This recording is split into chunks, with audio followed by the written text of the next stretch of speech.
સુરત જિલ્લાના મહુવા ખાતે અમૂલ દૂધ સપ્તાહની ઉજવણી કરવામાં આવી હતી।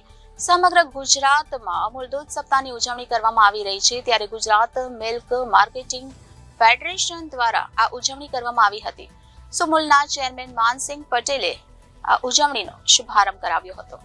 સમગ્ર ગુજરાતમાં અમૂલ દૂધ સપ્તાહની ઉજવણી થઈ રહી છે, ત્યારે સુરત જિલ્લાના મહુવા ખાતે પણ અમૂલ દૂધ સપ્તાહની ઉજવણી કરવામાં આવી હતી।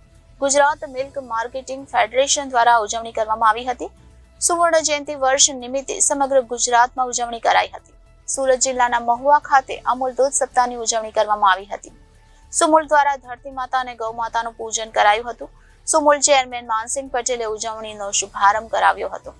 સુમુલમાં 35 લાખ બહેનો 200 કરોડની રોજગારી મેળવી રહ્યા છે। Jayesh Patel, director Sumul dairy.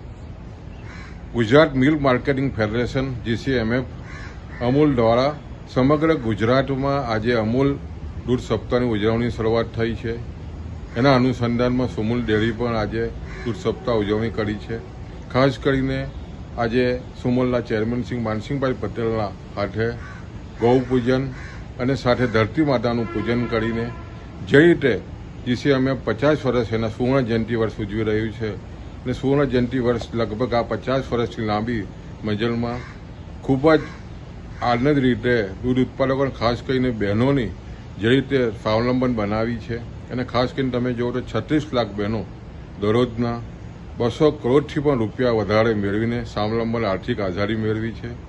જે રીતે અમૂલે સમગ્ર ગુજરાતના દૂધ ઉત્પાદકમાં કામ કર્યું છે અને જ્યારે સુવર્ણ વર્ષ ઉજવી રહ્યું હોય ત્યારે સમગ્ર દૂધ ઉત્પાદકોમાં આનંદ છે અને આજના પ્રોગ્રામમાં ખાસ કરીને ગાય માતાની પૂજા કરીને અને ખાસ કરીને ધરતી માતાની પૂજા કરીને જે રીતે આર્થિક આઝાદી પશુપાલકોને આવી છે એ અંતર્ગત આજના સુવર્ણ જયંતિ વર્ષ નિમિત્તે દૂધ સપ્તાહની ઉજવણી કરવામાં આવી।